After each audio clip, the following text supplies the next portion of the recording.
Chris Samuel is responsible for sales of iPipeline's SSG digital platform. He is a customer experience evangelist, which I was practicing this morning. With 25 years in financial services, please welcome to the stage Mr. Chris Samuel.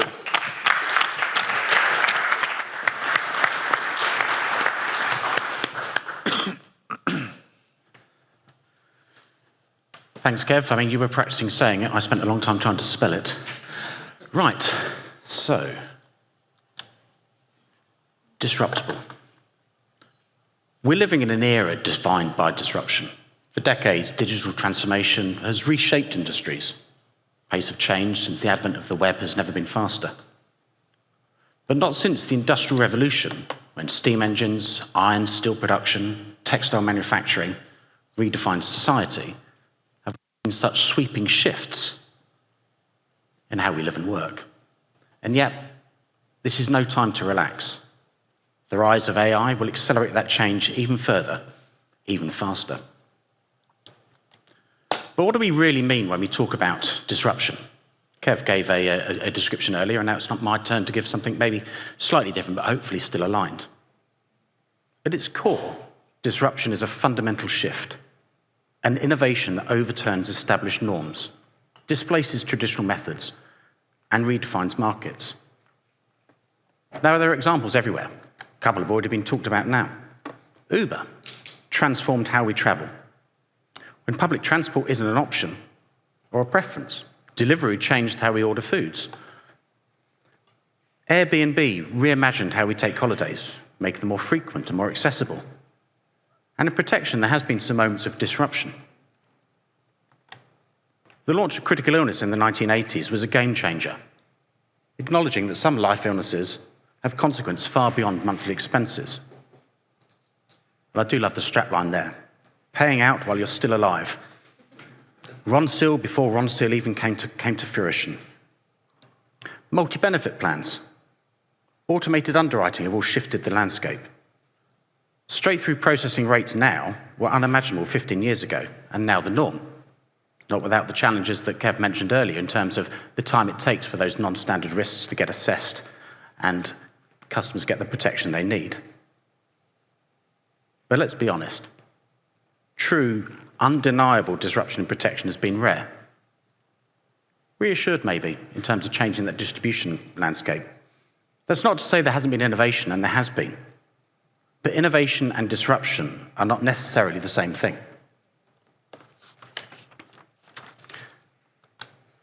Some have tried. Fortis Life, Dead Happy, for example. Personally, I love the real-life proposition. Dynamic, flexible cover, putting the insured in control. And while Dead Happy wasn't for me personally, I did admire their attempt to be different and attempt to appeal to people outside the market. Marketing aside, which was a little bit close to the knuckle. But neither survived. Why? I think is worth exploring. FOMO, fear of missing out. In business, it's the anxiety that leaders, teams, or organizations feel about missing opportunities, trends, innovations. That mindset often drives rapid decision-making, early adoption of technologies, aggressive investments to stay relevant and competitive. FOMO can spark innovation and growth. However, FOMO isn't necessarily a term I'd associate with the protection industry.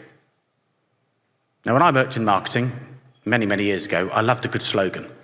So here's one to rival for that, and probably a little bit more relevant to our market. Fob off. Fear of being first. Okay, it's not quite as catchy as FOMO or bog off. And forgive the erroneous O, but it just worked a little better if I added it in. But fob off matters, and here's why. Unlike other industries where first movers reap the rewards, protection often hesitates. The fear of launching a radically different product. The fear of adopting new processes. Even the fear of standing out. Instead, we see incremental tweaks, breakfast eaters if you like, designed to steal market share. Innovation undoubtedly, and of course welcome. And there are many examples of providers doing just that, where the product features such as global treatment, redundant life with critical illness that can't be called critical illness, the use of machine learning and AI to improve underwriting processes, to be able to summarize the rich data they get to make those decisions quicker, enhanced critical illness packages, wraparound claim services, to name a few. Yet on their own, and maybe even collectively, they're unlikely to be growing the market. It just gives the innovator a slightly bigger slice of the same cake. True disruption gives us a bigger cake. Digitization once was a game changer. However, despite pockets of real adoption, it's pretty much now a hygiene factor, especially for younger customers. And certainly at the Protect Z conference, I suspect you'll hear that as well. However, huge swathes of our population, our target addressable markets, renters, gig workers we've mentioned already, remain underserved. And we've discussed it for many years. We've accepted we need to do more, but we've yet been able to do so. Too many mortgages are still sold without protection. Too many families still lack basic protection. In a similar vein, group protection could be transformative if we embrace models like those deployed in Scandinavia, which I spoke here about maybe sort of 7 or 8 years ago. Portable benefits, employee choice, flexibility.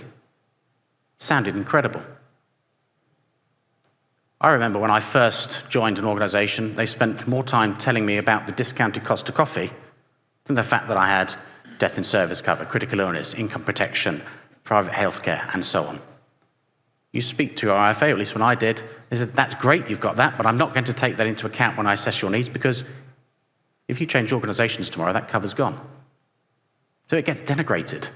Imagine what it would be like if you could take that benefit with you. You get the choice as to whether you want to upgrade it, to add somebody else on, to take more cover than maybe the company's providing. It then becomes meaningful. But also, in our hyper-connected world, we still haven't fully embraced wearables or dynamic policies, reflecting the opportunity for real-time changes based on your health and lifestyle. Granted, Vitality are a lone voice here in trying to link wearables to protection, but I truly believe there's so much more that we could be doing. I remember back in 2018 at a pitch presenting the capability to do so to an initially really excited client, only to be quite disappointed with the following sort of follow-up conversations, which was how it could be used to increase premium, rather than reward the right behaviors, simplify the application process, and attract new customers. Telematics revolutionized motor insurance for younger drivers, yet we remain largely unmoved, resisting the potential for today's technology to drive tomorrow's protection. That's fob-off in action. So why does it persist? Financial services, as we've mentioned earlier, is heavily regulated, and rightly so, given some past missteps. But when compliance or attitudes to risk become a barrier, innovation stalls. I've seen many a good idea ended up watered down to near irrelevance. Who are we really protecting with this approach? The status quo? Ourselves? The customer? Kevin and Roger were recently debating the same point. I never did find out what was behind the discussion. Kevin, maybe you can enlighten us later. Providers crave certainty on volumes, on risk, outcomes, advisor uptake.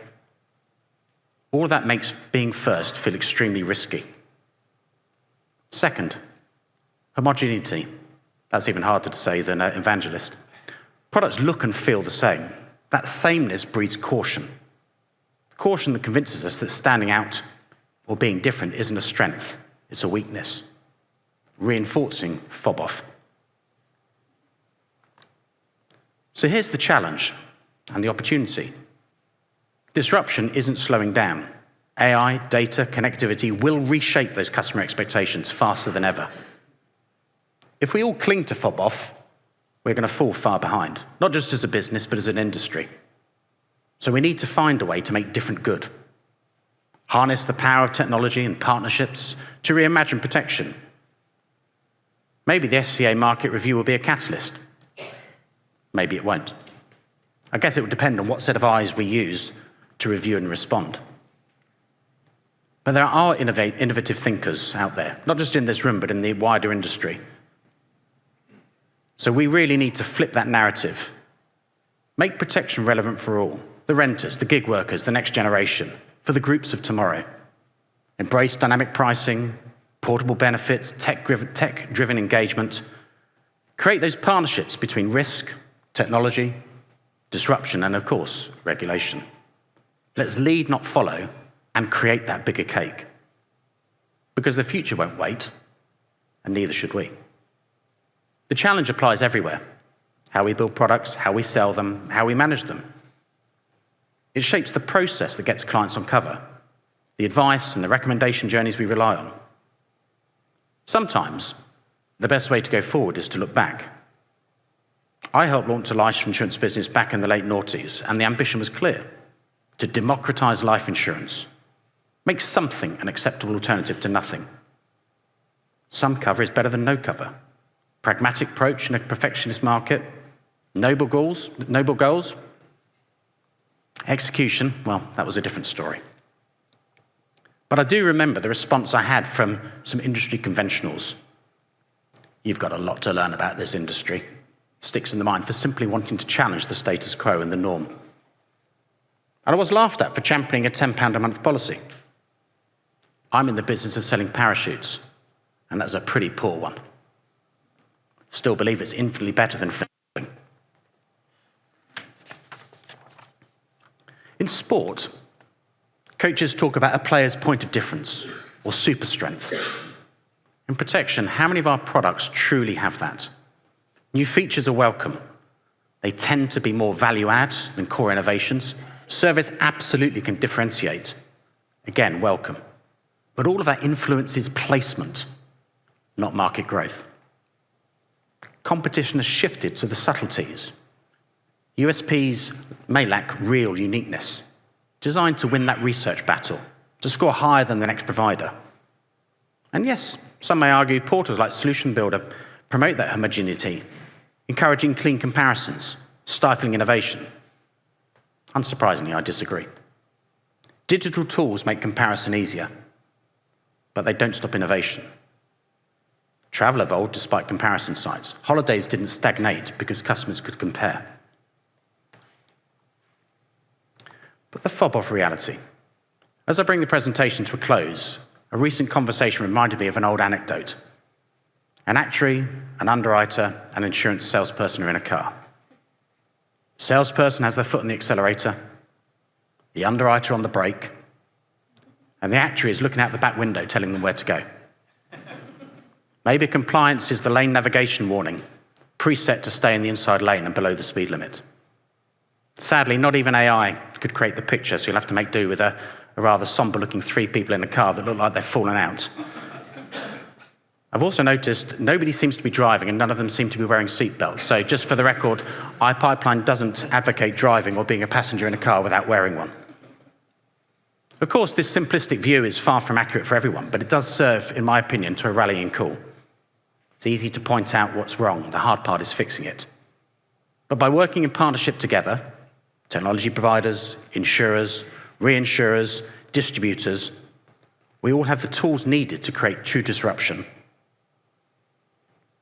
Help address that fob-off for the better of our industry, more importantly, for the financial futures of those we are trying to protect. So if you take one thing away today, ask yourself how you can reduce your own fob-off. Because in my opinion, the future of protection depends on it. Thanks for listening.